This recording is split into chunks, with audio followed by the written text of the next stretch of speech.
আমরা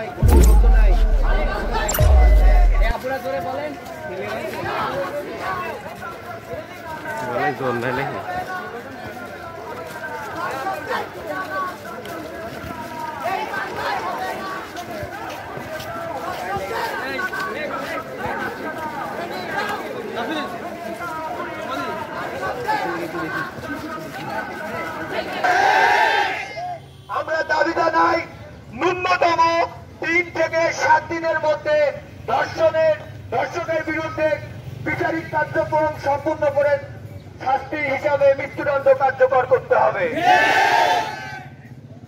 পারিবারিক শিক্ষার্থীরা আছে, জেগেছে জেগেছে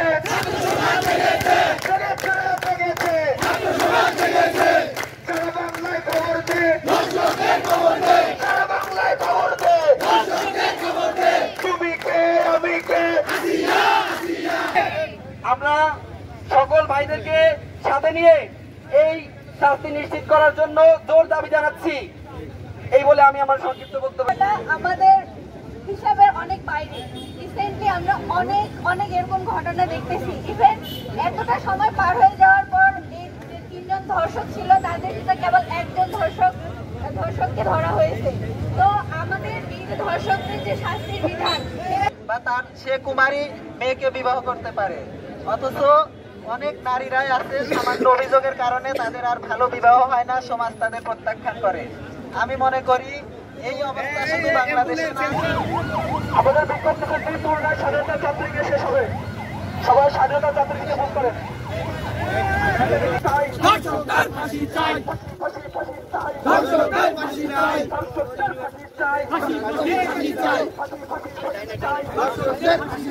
এই বাংলায় হবে না।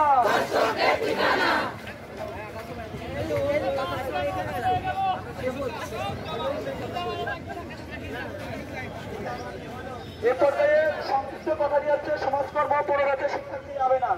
আপনাকে কথা নিয়ে আসার জন্য বিশেষভাবে অনুরোধ করছি। বাবা রে পুরো বাইটে যাবে। আমরা কি আর তৃতীয় আসিয়া চাই? আমরা চাই আমাদের দেশে ধর্ষকদের জন্য আইন আছে, ধর্ষক আছে, কিন্তু তাহলে আইনের বিচার নাই কেন? কেন আমরা বিচার পাচ্ছি না? এতগুলো ধর্ষক জবাব চাই, প্রশাসন জবাব দিতে বাধ্য। আমরা চাই একটি সুন্দর পৃথিবী। নারী দিবস গতকাল গিয়েছে, কিন্তু আমরা একটি দুঃখজনক পরিস্থিতির মাধ্যমে নারী দিবস পালন করছি। আমরা চাই শুধুমাত্র নারী দিবস একটি প্রতিবাদের মধ্যে না থেকে সত্যিকার নারীদের নিরাপদ বাংলাদেশ গড়ে তুলবে এবং জুলাই আন্দোলনের মাধ্যমে আমরা যেই বাংলাদেশের স্বপ্ন দেখেছি নারীদের নিরাপত্তার মাধ্যমে সেই বাংলাদেশ।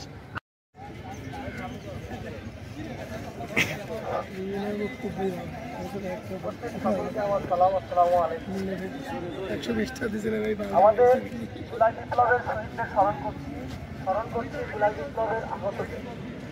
জুলাই বিপ্লবে আন্দোলন করার এবং শহীদদের জীবন ত্যাগ করার আমাদের কারণগুলো হচ্ছে বাংলাদেশকে একটি আলোকিত সমৃদ্ধ বাংলাদেশ গড়ার লক্ষ্য।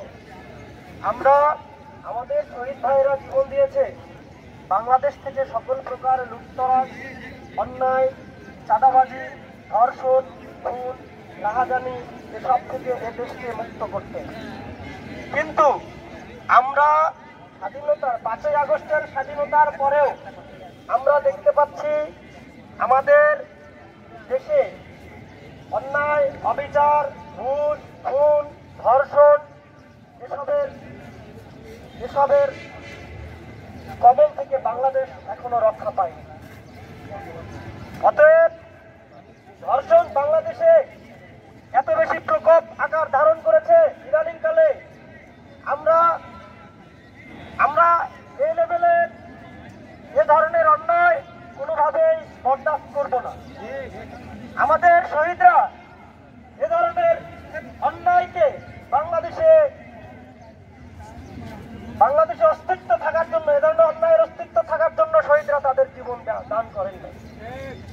অতএব আমরা দেখতে পাচ্ছি আমাদের দেশে আইন আছে, প্রশাসন আছে, কিন্তু ধর্ষকের কোনো বিচার নাই, আইনের কোনো প্রয়োগ নাই। আমরা ইন্টারিম গভর্নমেন্টকে পরিষ্কার ভাষায় বলে দিতে চাই, আমাদের বাংলাদেশের 5ই আগস্টের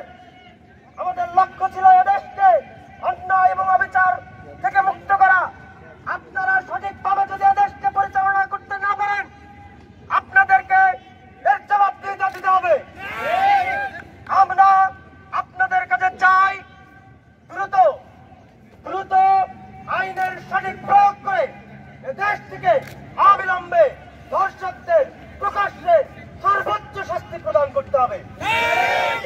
এমন শাস্তি প্রদান করতে হবে যেন বাংলাদেশের কোন প্রান্তরে কোনদিন আর দ্বিতীয়বার ধর্ষণ ঘটতে না পারে।